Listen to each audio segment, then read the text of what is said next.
Assalamualaikum warahmatullahi wabarakatuh. Ketemu dengan saya Ma'ruf dari Pusat Studi Disabilitas dan Kemanusiaan Universitas Muhammadiyah Yogyakarta. Pada sesi ini saya akan jelaskan beberapa hak dari penyandang disabilitas.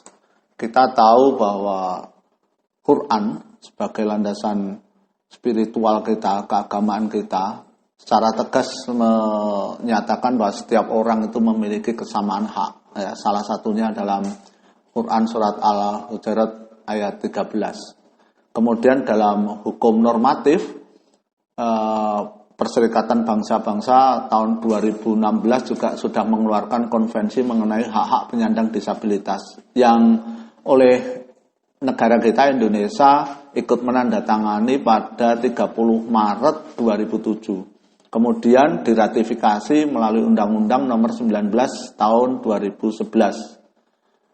Lalu tahapan berikutnya lebih tajam lagi ya, mengelaborasi, menegaskan hak-hak penyandang disabilitas itu dalam Undang-Undang Nomor 8 Tahun 2016. Kita tahu ada beberapa hak penyandang disabilitas. Yang pertama adalah hak hidup, kemudian hak bebas dari stigma, hak privasi, hak keadilan dan perlindungan hukum, hak mendapatkan pendidikan, hak mendapatkan pekerjaan, bisnis, wirausaha dan koperasi, hak kesehatan, hak politik, hak keagamaan, hak olahraga, hak kebudayaan dan pariwisata, hak kesejahteraan sosial, kemudian hak aksesibilitas, hak mendapat layanan publik yang baik, hak mendapat perlindungan dari bencana, habilitasi dan rehabilitasi, hak konsesi, hak pendataan, kemudian hak hidup secara mandiri dan dilibatkan dalam masyarakat, kemudian hak berekspresi, berkomunikasi, dan memperoleh informasi, hak berpindah tempat dan kewarganegaraan, dan hak bebas dari tindakan diskriminasi, penelantaran, penyiksaan, dan eksploitasi. Nah, ini sekian hak itu diadopsi dan harus dipenuhi oleh semua pihak. Jadi negara melindungi, memenuhi, dan tentu dalam pemenuhan ini tidak hanya negara tapi juga sosial ya. Kemudian khusus untuk penyandang disabilitas yang perempuan di dalam Undang-Undang Nomor 8 Tahun 2016 Pasal 5 Ayat 2, selain hak-hak tadi sudah saya sebutkan, teman-teman difabel yang berjenis kelamin perempuan juga memiliki hak atas kesehatan reproduksi, juga hak menerima dan menolak penggunaan alat kontrasepsi. Nggak bisa dipaksakan, tapi juga memiliki hak untuk menggunakan.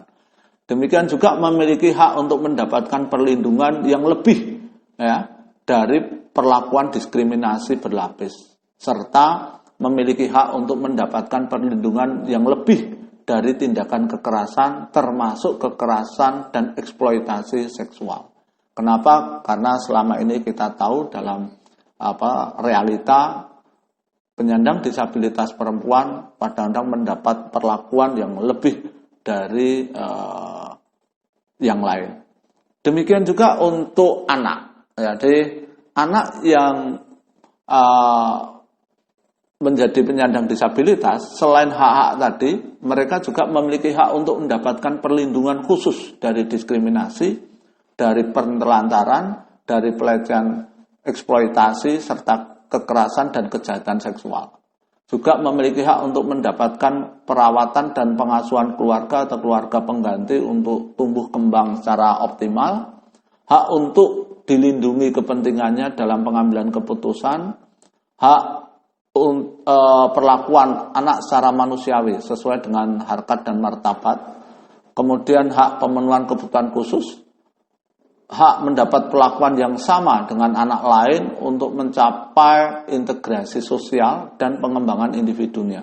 Selain itu juga anak penyandang disabilitas juga memiliki hak untuk mendapatkan pendampingan sosial.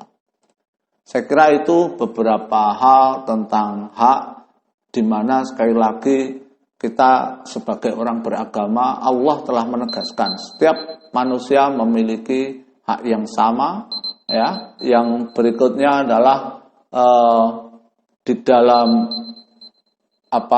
undang-undang juga secara tegas kita harus melindungi dan memenuhi hak-hak penyandang disabilitas itu sendiri yang tadi sudah saya sampaikan. Terima kasih, sampai ketemu di lain waktu.